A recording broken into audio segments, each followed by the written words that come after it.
So first of all, I'd like to congratulate the Mercury for advancing to the finals. And I want to be clear, this conversation is not about winning or losing.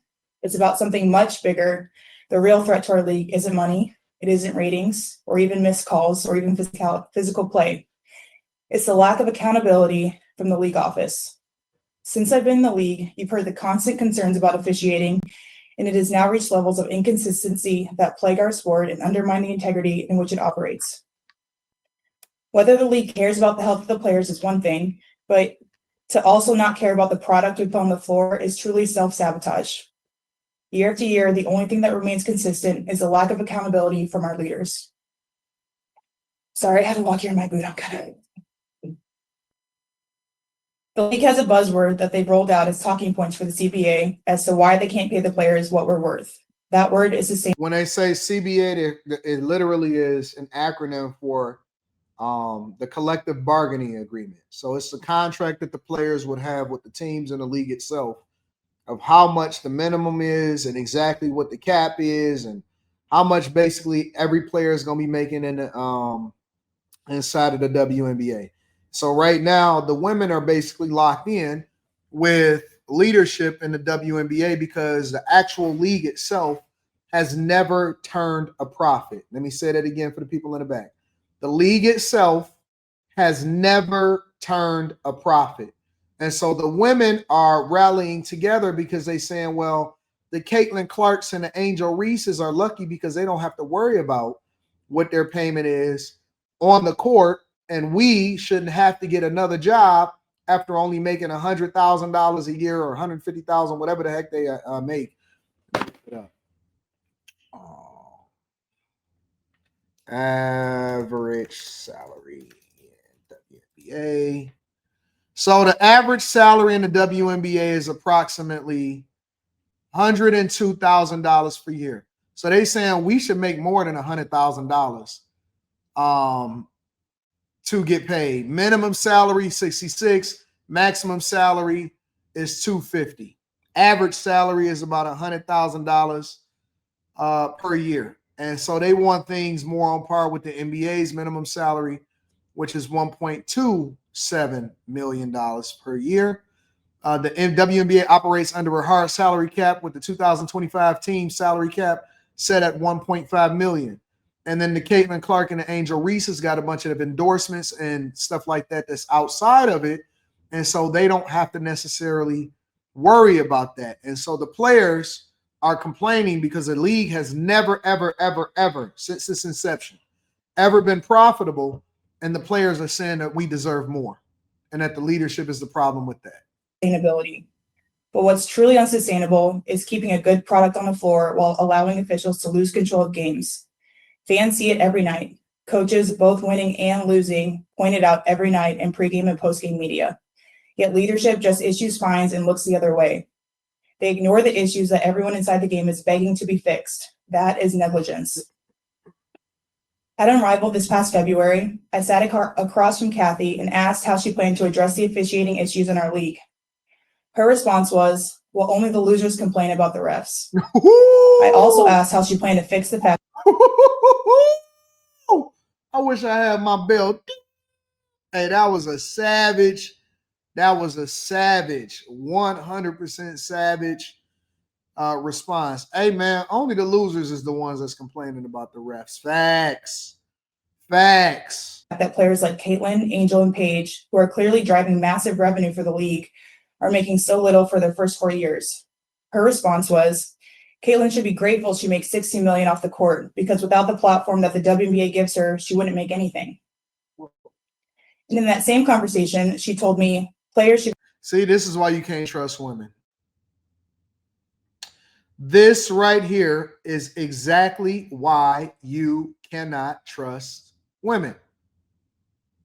The reason that you can't trust women is because they take off-court conversations where you thought that you was having a real conversation with somebody, and they start recording you and writing stuff down, and next thing you know, they saying it at a players conference. And so what was supposed to be between me and you and a real talk, now you taking it and you saying it and showing it to everybody else, and this is why we don't trust you. If Young Metro don't trust you, I'm gonna shoot you. I don't like that. I don't like that. I don't like the fact that, and then y'all be supporting it. Y'all so weak. Any guy that's in here supporting this pillow talk, in my opinion, is weak, bro. You don't talk about things that we talked about offline, online. What are you talking about? It's between me and you. Did I say that it was on the record? This is off the record. This is how y'all be getting caught up, bro. This is not on the record. This is an off the record conversation. Why are you telling all of my business, bro? Why are you telling all of my business? Y'all love gossiping. Guys love gossiping. Y'all love being in a situation where you can, y'all keep telling them. Y'all be telling all of the business. All of the business. See, the one thing that I know about women, not in the WNBA anyways, is that women tell other women what you're doing. And that's how guys get good advertisement, because women don't understand that when they gossiping with their homegirl, all they doing is giving free advertising for the guy that they land with. So you up there talking about, ooh, girl, the A, B, C, D, and E, F, G, and then we did this inside of the bed, and your homegirl like, really? Wow, I never did that before. But really, she just advertising. So girls don't tell other guys things that they tell other girls, which is basically you pillow talking so that she can come back and then discuss it with her girls on how it is that she needs to get her an Anton. You know what I'm saying? And then they start talking about the money. Girl, he got real money. No. I mean, it's a lot of these guys that's out here doing this and that, so on and so forth. No. He got real money. Now, it's different over there. No, there ain't no lack. Everybody got money over there. Everybody got money over there. Everybody getting paid over there. Ain't no lack over there. You know what I'm saying?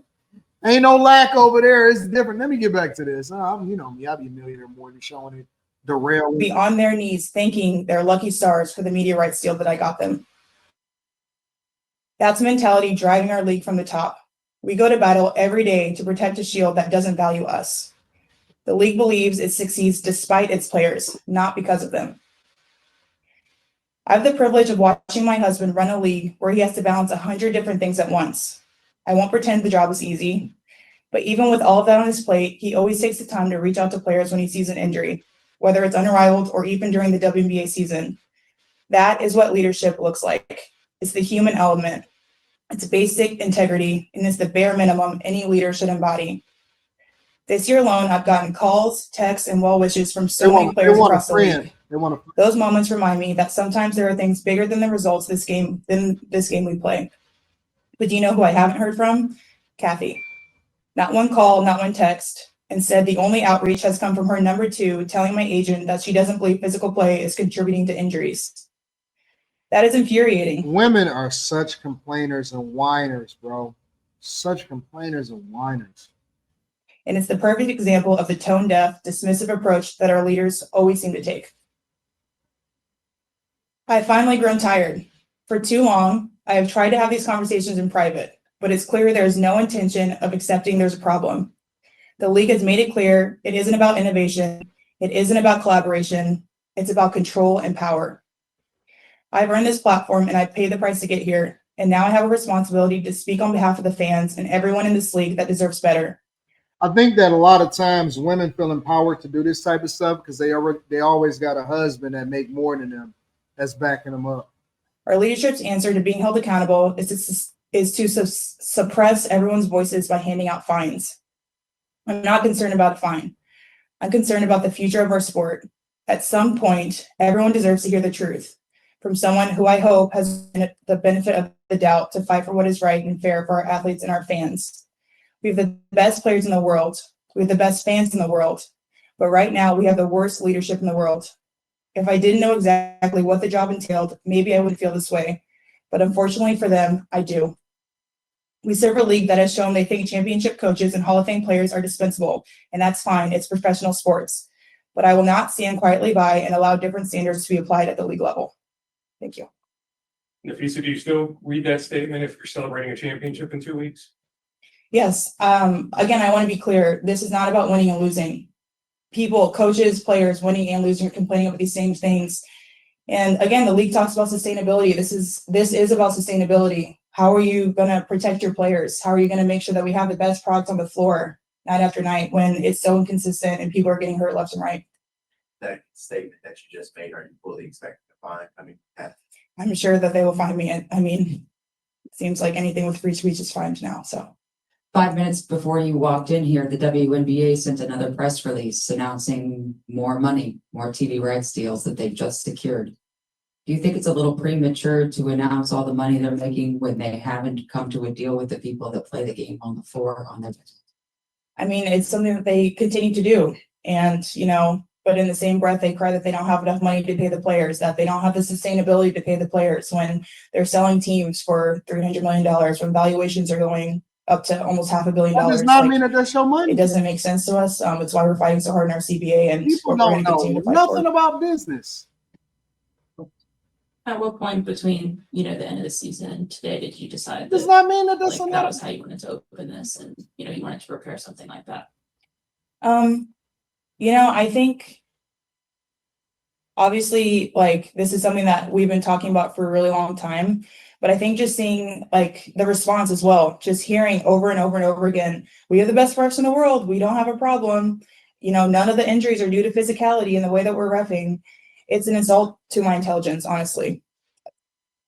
This is so dumb. Anyways, listen, if they can get it, get it. If they can't. It really don't make no difference to me. Everybody should get paid, but from a business perspective, I don't understand why she's doing what she's doing. It just doesn't really make any sense to me.